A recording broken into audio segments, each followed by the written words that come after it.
For generations, American wheat was the gold standard, feeding the world and setting the rules of global trade. From Kansas fields to Pacific ports, the US was the breadbasket of the world, its dominance unquestioned. But as the world evolved, cracks appeared in this agricultural empire. New competitors emerged, consumer demands shifted, and logistical headaches multiplied. By 2024, long-time trading partners were quietly turning away, seeking certainty elsewhere. Canada and Australia stepped in, offering not just lower prices, but cleaner products and more reliable delivery. The world now demanded transparency, knowing how wheat was grown, what was in it, and exactly when it would arrive. America's old system, once a source of pride, became a liability.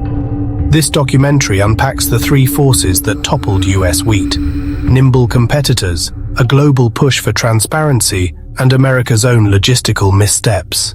We'll see how the US lost its edge, not overnight but through years of missed signals and slow adaptation. The story isn't just about grain, it's about how a superpower can lose its place when it fails to keep up with a changing world. The global wheat market was being rewritten, and America was no longer holding the pen. The question now, can the US adapt, or is its era of dominance over? Let's find out. In global trade, price matters, but trust matters more. US wheat was once prized for reliability, but recent years saw that trust erode. Buyers from Manila to Paris began to worry. Would their orders arrive on time and meet strict regulations? The Philippines, once a loyal customer, shifted to Australia, not for price, but for consistency and dependable delivery. Delays and port congestion on the US West Coast made American wheat a risky bet.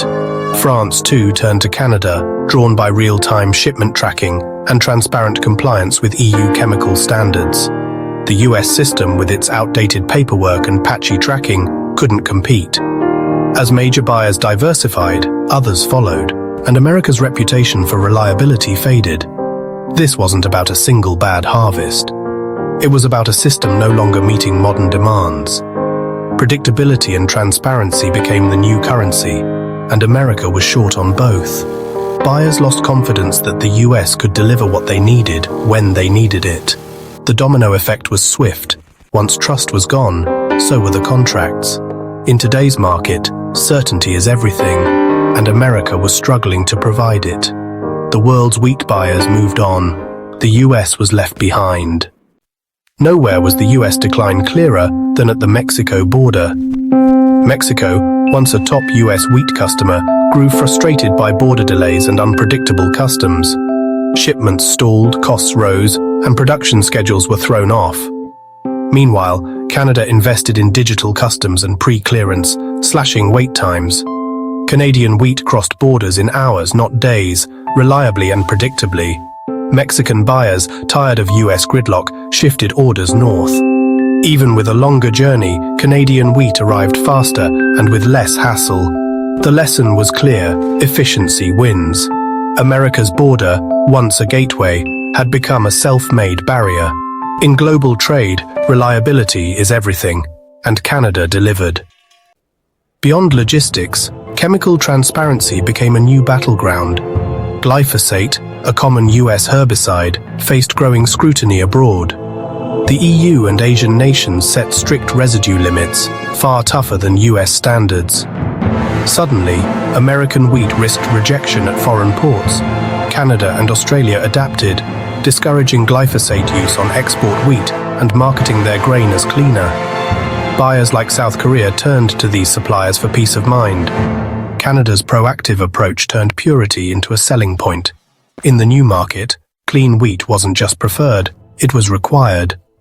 Canada's rise wasn't luck, it was strategy. Once known for canola, Canada saw opportunity in wheat as global buyers demanded quality and traceability. The government and industry invested in research, infrastructure, and digital systems. Buyers could now trace wheat to specific farms with data on growing practices. The end of the Canadian Wheat Board unleashed competition and innovation. New grain elevators segregated wheat by quality and sustainability. Canada offered customized, identity-preserved wheat, something the US bulk system couldn't match. The focus shifted from growing more to growing smarter. Canada bet on transparency and reliability and won. As America lagged, Canada built the wheat supply chain of the future. Canada's digital leap changed everything. While the US clung to paper and fragmented systems, Canada built a seamless digital supply chain. Precision agriculture, real-time tracking, and centralized data gave buyers full visibility from farm to port. Shipments were traceable, predictable, and certified, eliminating guesswork. US exports, by contrast, were bogged down by paperwork and delays. A single error could stall a shipment for days. Canada's digital superhighway became a magnet for global buyers. Technology wasn't just a tool, it was a competitive edge. The global grain map was redrawn, and Canada was in the driver's seat. America was left playing catch-up.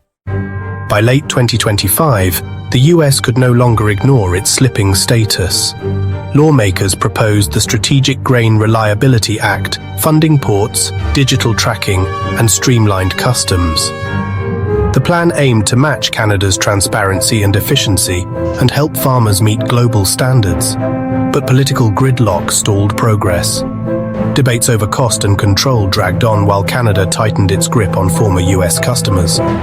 The window to act was closing fast. America faced a crossroads. Could it rebuild trust and reclaim its crown, or was the decline irreversible? The world had already adapted to a new order, one where America was no longer the default choice. Reclaiming the top spot would take more than new laws. It would require a fundamental shift in mindset and commitment. For American wheat, the race against time had begun. The world was watching.